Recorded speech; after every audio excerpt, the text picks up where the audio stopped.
Hello everyone, to Harry's Book Cafe. We are near the end of the year now, 2025, and last couple of weeks New York Times has published the best novels and non-fictions of 2025 picked by their own editors. So I just want to take some time to talk about their choices and talk about the books that has been selected. The first one is Devotional, which tells the story of a woman wants to escape the modern day society to rural part of Australia, in southwest Wales, Australia. And she decided to choose a convent, which is quite a unique choice since she isn't really particularly religious. The convent, as a religious institution, during her time of stay actually experienced three distinctive events which makes up the whole book. But the most memorable part is that the mice infestation of the convent itself. There is a very memorable paragraph where the author describes the mice climbing inside the piano, played rather a demonic tune by pressing the piano strings, which is really rather interesting description. Talking about description, the book is beautifully written. Just give you a quick example. One part, she was describing the silence. The silence here is very thick. It makes me feel rich. So yeah, I think that gives you a sense of what the novel is. The quality of the writing is just absolutely phenomenal. The second novel is called Angel Down. Now, out of the 5 fiction novels in this year's collection, this one is by far the most graphical and weirdest. It's part historical fiction and part horror. Is vividly described, and there's lots of gore graphics. Now, if you are someone who is uncomfortable with graphical descriptions of body parts and injured details, this might not be the book for you. In fact, it's very, very interesting. It's based in First World War, written from a British soldier's perspective. In the middle of no man's land, they kept hearing someone screaming in the middle of the night. This freaked out the soldiers, and their commander decided to get a group of soldiers, go to the middle of no man's land and put this guy out of his misery.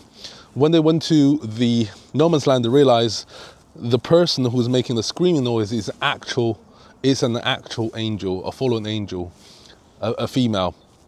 And I won't tell you too much about it, but that's the beginning of the book. Needless for me to say to you, again, I must emphasize, this is a gross book. It's really horrifying. Lots of injured details, lots of body parts being blown away.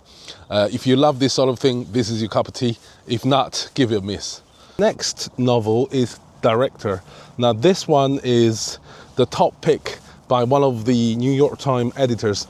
It tells a story of Austrian film director when films were still silent and black and white. It tells a story of him in late 1930s. He made his name in Austria, then pursuing his dream, he flown all the way to US, Hollywood in particular. Unfortunately for him, the career in Hollywood didn't really work out, so he went back to Austria. It was pretty unfortunate timing since, as we know, what happens in late 1930s and early 1940s in Germany. So he was basically captured by the Nazi propaganda machine to produce films for the Nazis. Although they said, look, you can do whatever you want, you can film whatever you want, but in actual fact, he was pretty much being captured by the Nazi propaganda machine, and he had to produce what he believed to be disastrously untruth, and he was anti-Nazi, so he didn't believe what he produced. But to protect his family and friends, he has to do something that he knew was amoral. So it really is a moral sort of struggle for this director. The climax of the book comes almost to perfection. It's one of the books that really leaves a emotional impact on you. Out of all these books, out of all these 5 fictions that's been picked by New York Times, this is the one that leaves the most significant emotional scar.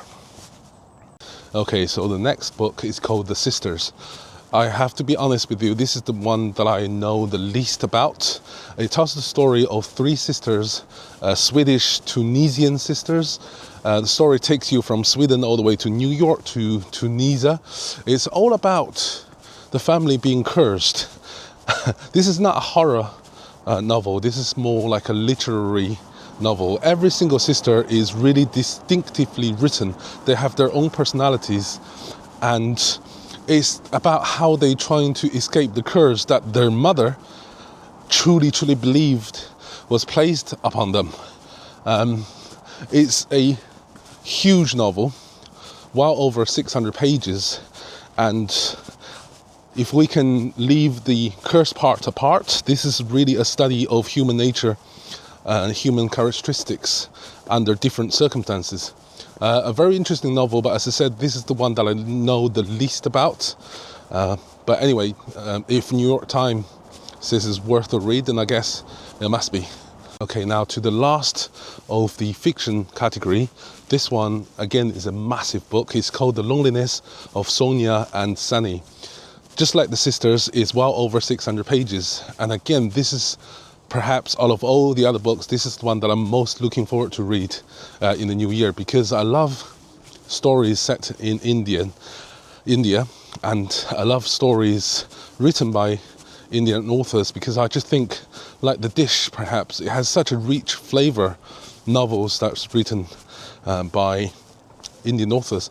Now this book tells the story of 2 individuals, Sonia and Sunny. They both lived in USA, and through different circumstances they end up back in India, and they actually met each other on a overnight train, and there are attractions there, and then pretty much fall in love instantly. But the funny thing is, before they met in India, they actually knew the existence of each other. They were in fact, their parents arranged for marriage for them when they were younger, before their American days. At that time, they were not really into each other, but now with their American experience as a wealthier experience, the love attraction became almost instant. This grand book about India, or Indian people, really reminds me of The Midnight's Children, which is one of my all-time favorite book. So I think I'll really enjoy this book. And as I said before, this is the one that I'm most looking forward to read in the new year. Now, guys, that is the conclusion for the fictional parts of the New York Times Best Books 2025. In the next video, we'll talk about the non-fiction ones just before the new year. Anyway, wherever you are, guys, keep reading and keep learning. See you in the next one. Ciao.